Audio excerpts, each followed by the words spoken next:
What's up guys, Below Average Hiker here, and today I'm here with two of my favorite hiking buddies, Ian and Charlie. Hello!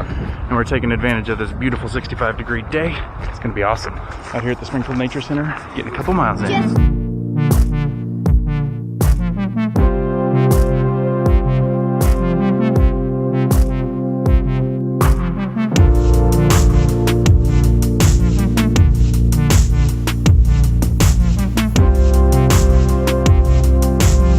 What's wrong?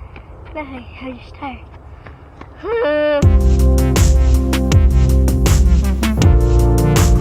You guys tired yet? No, not really.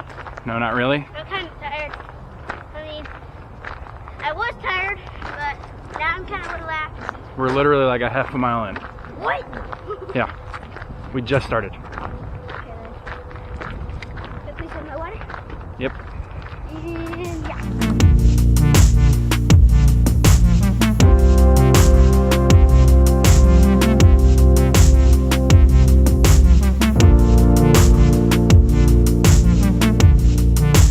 What do you guys think? Pretty awesome.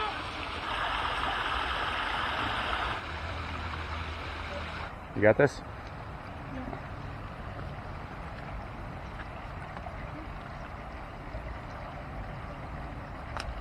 Oh, not quite. Are your feet wet now? No? Hey Dad, I have a joke. Okay. Okay. What city do fish live in a Lebanon pond or lake or whatever? I don't know. Mossfield.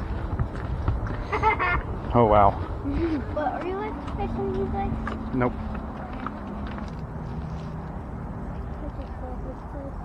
It's 65 degrees in January. Who'd have thunk? Wow. Isn't that crazy? Yeah. The very beginning of January, too. Yeah. We have time to play Monopoly today or not? Why did Boardwalk make you think of Monopoly? Because there's, in the blue section, there's Boardwalk.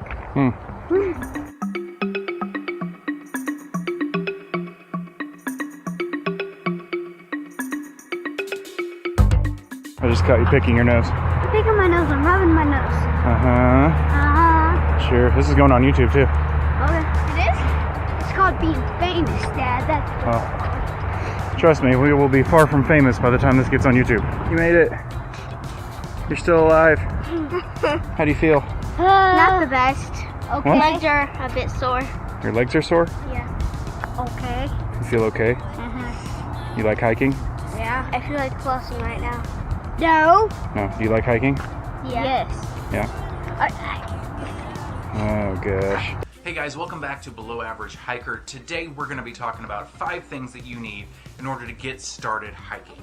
Now this video is intended for people who are starting from zero, so if you've already got some experience and you're already in pretty good shape, there's probably not going to be a whole lot of mind-blowing information in this video, but if you have no idea what you're doing and you're just getting started and wondering what you need, this is going to be the video for you. Now again, this is just my opinion of things that you will need in order to get started. I am not an expert and I'm still an amateur myself, so keep that in mind as we go forward. There are just 5 things that I really feel are important for the person who's just trying to get started. Number 1, reasonable footwear. Now when I say reasonable footwear, I'm not talking about you having to go and buy a brand new pair of hiking shoes off the shelf. I am talking about shoes that are comfortable for you and durable enough for you to walk several miles in as a start. Now, that could be the pair of tennis shoes that you have sitting in the closet right now. That could be you may need to go out and check out some new tennis shoes, but make sure that they're multifunctional and that you can use them for other things, because you may decide that hiking is not for you after you try it for a little while and you don't want to be stuck with a new pair of shoes that you can only use for hiking.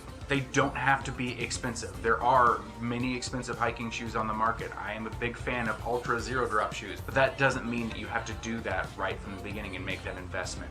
You can use just regular running shoes. You can use just regular walking shoes. You can use basketball shoes, whatever you want. Just make sure that they're comfortable and make sure that they're durable enough to last a few miles. Number 2, good grief. Who does number 2 work for? Number 2, comfortable clothes. Now when I say comfortable clothes, that means whatever is comfortable for you. I prefer loose-fitting clothes, but it's whatever suits you the best. If you prefer athletic pants or yoga pants or anything like that, then that's totally fine as long as you're comfortable walking several miles outside in whatever it is that you're wearing. Make sure that you stick to things that are mainly synthetic or moisture wicking, because it can get really sweaty. Even in colder temperatures, your internal body temperature raises as the more you exert yourself. So make sure that you're wearing stuff that isn't going to get soaked through with sweat and mess with your body temperature. Layers are best, especially when we're talking about cold weather hiking, because you can adjust as your body temperature changes. You can take a layer off or add another layer in order to adjust for whatever your body is feeling at that point in time. You really don't want to break too much of a sweat in cold weather, because that could lead to that could cause you to get sick or cause all kinds of problems. I'm not a doctor, I don't know. I just know that you don't want to sweat when it's cold. Make sure whatever you're wearing is weather appropriate. So if you're hiking in the summer, don't bog yourself down with long sleeve shirts and pants and thermal underwear and things like that, because that will have a big impact on your internal body temperature and cause you to be really, really uncomfortable while you're hiking, and definitely want to avoid things like heat stroke or heat exhaustion.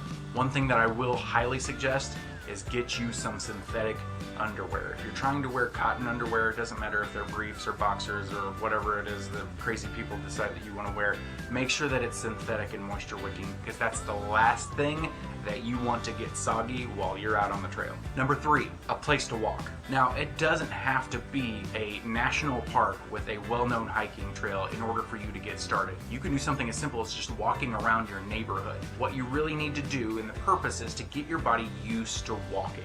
Get your feet used to walking, get your legs used to walking, get your mind used to walking, because it doesn't really matter where you are when you start, you're trying to build a base. If you don't have immediate access to a trail, a sidewalk will work.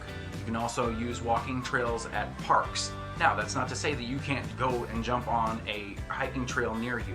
There's plenty of places nearby, a lot of residential areas that have actual hiking trails. Just remember, wherever you decide to start slow. Don't overdo it, especially if you're not used to any physical activity at all. Don't go out and try to walk 8 miles in one day. It's not going to go well for you. Start with 1 or 2 and then see how you feel, listen to your body, and build up from there. Number 4, energy. Energy is really important whenever you decide that you want to start hiking. You need to get the right amount of sleep. You need to eat the right foods. Eat foods that are going to give you energy, not sap the energy out of you. And make sure that you avoid heavy meals right before you hike. If you're anything like me, the last thing that you want to associate with hiking is heartburn or indigestion. And also very, very important in regards to energy, you need to be very well hydrated. Drink as much water as you can possibly tolerate throughout the day, especially if you know you're going to go hiking, and make sure that when you're on the trail that you're constantly hydrating as well, because your body is losing fluids, so you need to make sure that you are replacing those. Number 5, time. Now, time is relative. I just made an Einstein joke. Get your body. Start that over. So I can't do this. Bryon, I don't understand how you do it. Learn how to speak English, Jesse. Just learn how to speak it. Number 5. Time. Different people have different amounts of time that they can dedicate to this, so it's totally fine if you're able to go multiple times a week, go. But if you're only able to go once a week, then go once a week. If you're only able to go once every other week, that's totally fine too. Don't beat yourself up if you don't feel like you're going enough and you just don't have the time to do it, because at the end of the day, something is always better than nothing. Some activity will always be more beneficial to your mind and your body than no activity at all. So it's fine. Just dedicate whatever time you have available in order to do that. Now, that comes with the assessment of the time that you are spending and what you're spending it doing.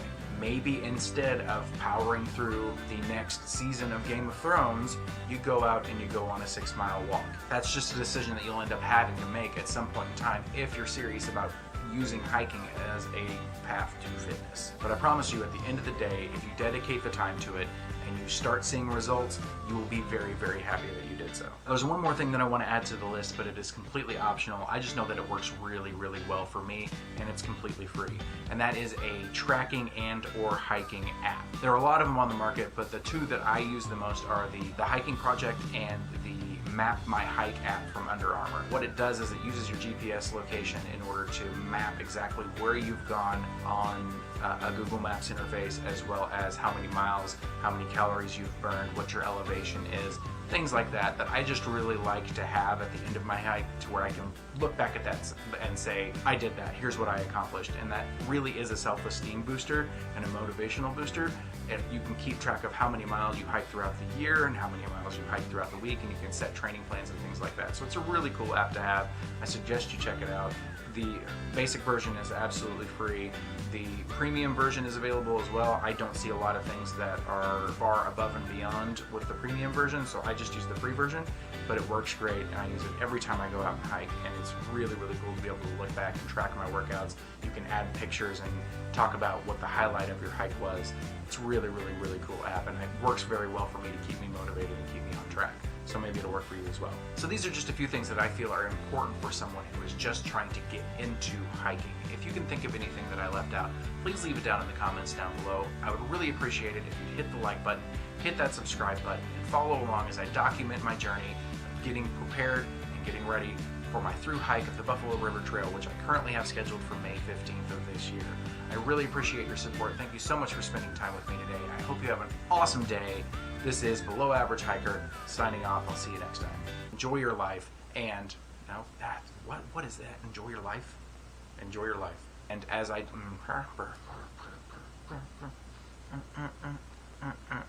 why can't I speak English?